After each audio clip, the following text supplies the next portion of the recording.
Hey everybody, Delegate798 here. This is my salute of the 1987 Masters of the Universe movie. This movie right here, in my opinion, is one of the most overlooked and underrated films of all time. This movie, of course, was released when the Masters of the Universe franchise, the popularity of the Masters of the Universe toy line, had went and was starting to go down, and of course so by this point most people were moving on to other things like Transformers and Teenage Mutant Ninja Turtles, and of course the people who were still fans of this franchise didn't like this movie because they expected an adaptation of the cartoon, but instead they got an adaptation of the Masters of the Universe mini comics that came with the action figures, and of course most critics at the time dismissed this as another Star Wars clone. So this film was pretty much a flop, only grossing $57 million with I think a 30 million or 50 million budget. I don't remember, but I saw this film not too long ago in the mid 2000s, and I loved this movie. I was amazed that there even was a He-Man and the Masters of the Universe film, because if you've seen any of the cartoons, trying to especially in the 80s, trying to translate everything you saw in the cartoon to a live action film, that is hard. But Gary Goddard, for the money he had, he managed, in my opinion, to do a really good job. And actually, this He-Man movie is actually, despite what most people think, like I said earlier, it actually isn't based on the cartoon. The movie, the Masters of the Universe 1987 film, is based on the mini comics, which actually envisioned the He-Man character as one character, and I think a wandering barbarian and a legendary warrior in Eternia, instead of this powerful godlike being and transformation he is in the 1983 cartoon, which I think that came about in a DC comic. I think the secret identity, him having a secret identity, I think that came about in a DC comic. But this, despite what most people don't know, is actually based on the movie. It's actually based on the mini comics. And Gary Goddard, I love the dedication he had to completing this film. He took, in order to complete the final fight between Skeletor and He-Man, he paid out of his own pocket to make sure that final fight gets completed. The rest of the film got completed. Of course, this was produced by Cannon Groups, of course, who are very known for their B movies and really known for cheaply made movies. But for what they had to work with in the 80s, they made a pretty good He-Man film. You can do even better today with how special effects technology and stuff came about. So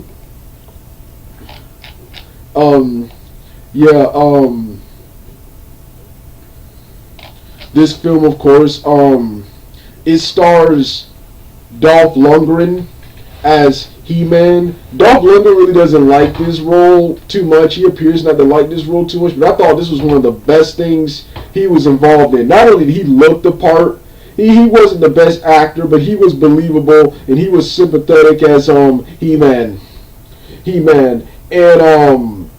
And of course, Dolph Lundgren, I love watching him in action. In the beginning, when he shoots and manhandles those soldiers, then later his fight with Beastman and Blade. And I like how Dolph Lundgren, despite being a Kyokushin karate fighter, he's able to he can fight other styles. He's able to actually fight with a sword in this film, despite the fact he's a karate fighter. Similar to how in Rocky 4 he was able to fight as a boxer despite being a karate fighter.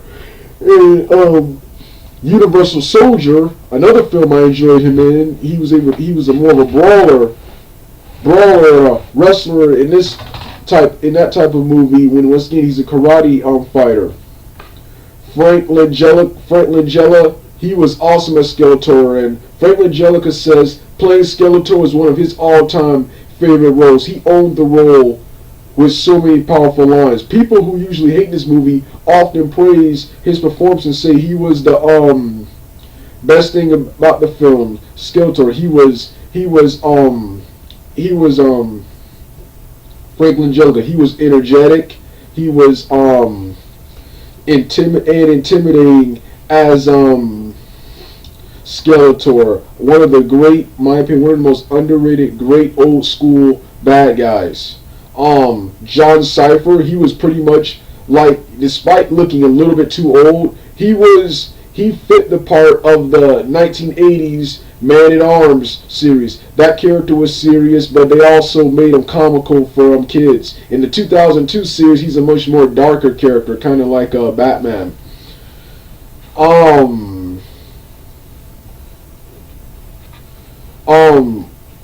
I think her name is Courtney Cox. No, wait, hold on. It's right here. What was the other woman's name? Chelsea Field. That's her name. Chelsea Field. She was pretty good as Teela. The only problem I probably have with her is that she didn't wear her toy or a comic book or a cartoon costume. She mostly wore more something like Leia. She was pretty much the Princess Leia of this movie. But personality-wise, for the most part, she fit the role of Teela. And Gwildor was cool. Of course, they had Gwildor here because they couldn't get they didn't have the budget for Orko, so they didn't have the budget for Orko, so they replaced him with Gwildor. The bad guys in this film was awesome. I like Sorod and Saran. I like Karg, Sorod, and Blade was awesome. Anthony DeLongis, who not only did he portray Blade in this film, the new character Blade, he also was the stunt double for Frank Langella during the fight sequences, and I think he was the sword choreographer and fight choreographer for this movie. And yeah, like I said, Anthony DeLongis, he was awesome as Blade. He could his sword fighting was some of the best sword fighting I've ever seen. Like I said, I think he was sword choreographer. He had 2 sword fights with He-Man. The first one was in the middle of the film when He-Man encounters Julian, the Masters of Evil. Then later on, he was the body double for Frank Langella during the awesome climactic battle between He-Man and Skeletor. Then, of course, you got Beastman, who looks awesome for a live-action adaptation of Beastman. He actually looks like a live-action Beastman. It's kind of disappointing that he doesn't talk, but I love the samurai armor and I love the design. And he was also awesome in the action sequences. The actor, the late great Tony Carroll portrayed Beastman. Yeah, and of course the late great Billy Party, who I think is a popular midget, portrayed Gwildor. And the sorceress Christina Pickles, that's her name. She was a great sorceress.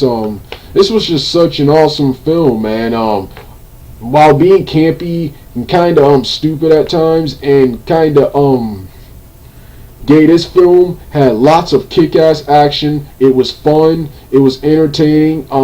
Great characters, great cast, all-star powered cast in my opinion, and a pretty good, in my opinion, a pretty good story.